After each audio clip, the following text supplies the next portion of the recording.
Halo Sobat Profit, kembali lagi dalam edukasi saham bersama Pintraco Sekuritas.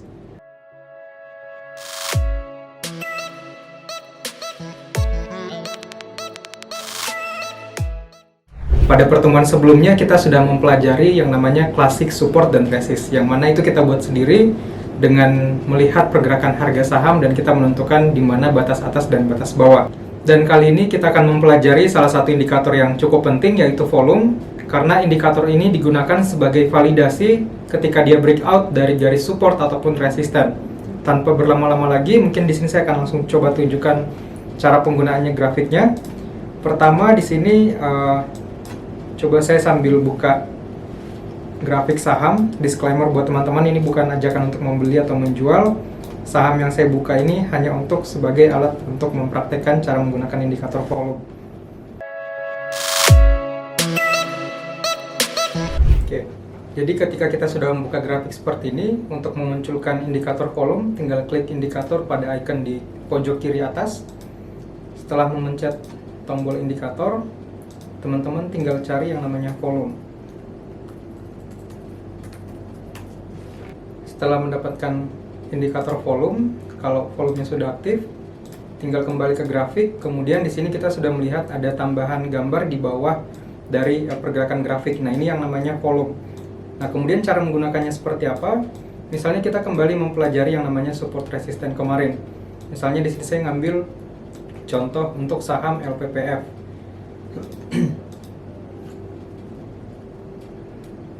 Pertama, kita buat garis supportnya berada di area batas bawah ini. Kemudian saya coba pertebal garisnya dulu. Kemudian kita buat garis resisten.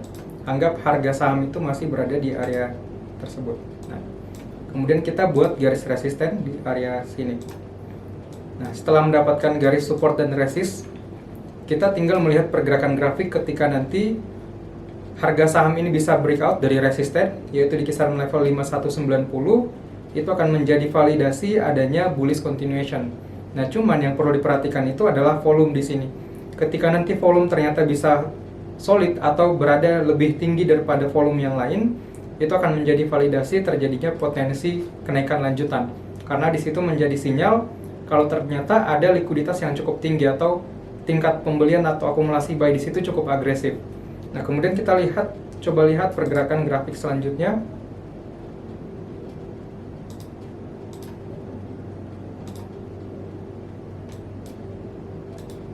Nah, setelah di sini terlihat ternyata dia breakout. Cuman yang perlu kita perhatikan adalah ketika harga saham itu breakout dari resisten, volumenya ternyata tidak diikuti dengan kenaikan volume. Artinya yang melakukan pembelian di situ sebenarnya tingkat likuiditasnya cukup rendah atau tidak terlalu agresif untuk yang melakukan akumulasi buy. Nah, kalau ternyata dia bisa breakout dengan volume yang rendah, artinya di sini kita perlu khawatir karena belum menjadi validasi yang cukup kuat untuk menjadi sinyal adanya penguatan lanjutan.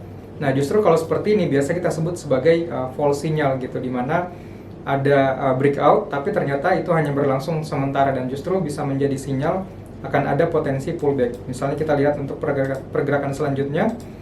Nah, di sini ternyata dia justru tidak bisa melanjutkan bullish continuation atau justru mengalami pelemahan lanjutan di sini. Seperti itu. Jadi, untuk volume ini semakin tinggi volume itu akan semakin memberikan sinyal signifikan pergerakan tersebut. Kalau lagi naik terus volume pun juga tinggi, berarti sinyal penguatan itu masih akan cukup kuat untuk bisa berlanjut. Tapi kalau ternyata harga itu naik, kemudian volumenya rendah, berarti ada indikasi kalau penguatan harga itu justru sudah semakin potensinya sudah semakin kecil karena transaksi di situ justru semakin melemah. Jadi di situ bisa teman-teman perhatikan tingkat kenaikan ataupun penurunan volume di situ menjadi poin yang cukup penting untuk melihat apakah pergerakan saham ini bisa berlanjut naik ataupun berlanjut turun. Nah, ini tadi salah satu contoh untuk yang false sinyal. Kemudian mungkin saya akan mengambil contoh juga untuk yang memang sinyalnya cukup solid, di mana dia breakout dari harga resisten, kemudian didukung sama volume yang cukup solid. Mungkin saya akan ambil salah satu contoh saham di sini yang mungkin saya ambil ESA. Ini juga disclaimer on buat teman-teman, bukan ada ajakan membeli atau apapun itu. Ini hanya digunakan sebagai salah satu alat pembantu untuk menganalisa pergerakan grafik menggunakan volume. Oke, di sini ada saham Wika. Tadi langkah pertama sama, kita buat garis supportnya dulu di titik terbawahnya, kemudian kita buat garis resisten atau batas atas. Nah, setelah kita buat seperti ini, kita sudah tahu ruang geraknya berada di area rentang ini, di kisaran 880 sampai di kisaran 950. Kemudian kalau kita lihat di sini dia sudah mendekati area support. Jadi kalau ternyata di sini kita mau beli di support, lebih baik kita lihat dulu apakah benar-benar volume bisa turun ketika berada di area support. Karena ketika harga itu sudah bergerak di rentang support, kemudian volume mengecil, artinya tingkat penjualan atau tingkat agresivitas atau tekanan jual itu sudah semakin kecil.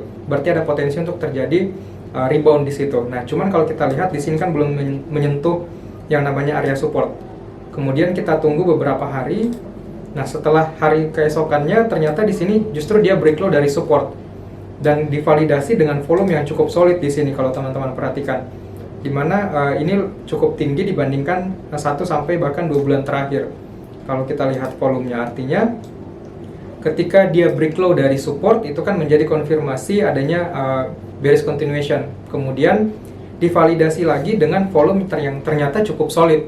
Artinya untuk tingkat pelemahan lanjutan itu cukup besar. Jadi better untuk teman-teman yang tadinya mau masuk di support, karena melihat ada sinyal pelanjutan pelemahan, kita bisa wait and see lagi. Jadi kita terhindar dari yang namanya kerugian di situ.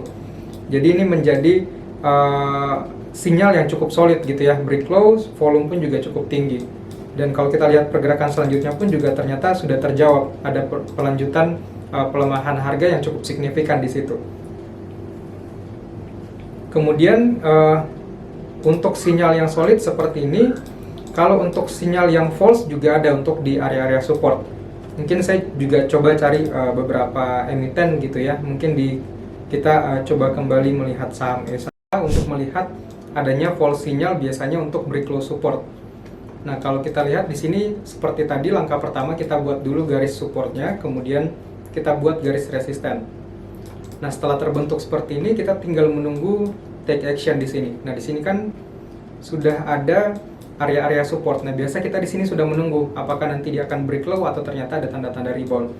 Nah, setelah menunggu pergerakan setelahnya, di sini dia break low dari area support atau break low dari kisaran level 950. Artinya menjadi konfirmasi terjadinya pelemahan lanjutan. Nah, tapi kalau kita gabung atau kita kombinasikan dengan volume, ternyata volume di sini cukup rendah atau tidak solid. Dan kalau kita bandingkan dengan volume rata-rata dari 1 sampai 2 bulan terakhir, ternyata masih lebih tinggi volume sebelumnya. Artinya tekanan jual pada ketika dia break low dari area support itu tidak besar. Jadi sebenarnya ini masih ada potensi untuk bisa kembali mencatatkan rebound. Jadi kita tunggu pergerakan selanjutnya. Kalau ternyata dia bisa kembali naik di atas 950, itu menjadi sinyal awal terjadinya rebound. Nah, makanya di sini kalau kita lihat, walaupun kemarin ternyata dia sudah break low, itu kan biasa dijadikan sebagai konfirmasi. Tapi kalau kita kombinasikan dengan volume, ternyata volume berkata lain gitu. Kalau ternyata tingkat pelemahan lanjutan itu potensialnya itu cukup kecil. Karena likuiditas ketika dia break low itu relatif kecil. Jadi kita terhindar dari false sinyal itu dan kita bisa kembali entry ketika dia sudah bisa kembali naik di 950-an. Dan alhasil setelah itu kita bisa melihat pergerakan selanjutnya di sini baru dia sudah mulai rebound kembali mencatatkan kenaikan gitu. Jadi dengan mengkombinasikan volume, analisa yang kita lakukan itu bisa lebih solid lagi gitu ya, lebih cukup defensif lagi karena selain dari pergerakan harga kita bisa melihat nilai transaksi di situ apakah memang akan berlanjut naik atau berlanjut turun. Jadi mungkin seperti itu cara membaca pergerakan harga ditambah dengan atau dikombinasikan dengan volume, karena ini menjadi indikator yang cukup penting dan paling penting untuk segala pergerakan. Ketika dia breakout atau break low, itu harus divalidasi dengan volume yang kuat untuk bisa menjadi sinyal pergerakan lanjutan gitu. Jadi kalau sinyalnya lemah ya sebaliknya. Mungkin seperti itu untuk sesi kali ini terkait dengan pembelajaran cara menggunakan volume seperti apa. Semoga apa yang kita pelajari hari ini bisa bermanfaat untuk teman-teman. Sekian untuk pembelajaran edukasi saham pada kali ini. Sampai bertemu lagi di edukasi saham pada pertemuan selanjutnya.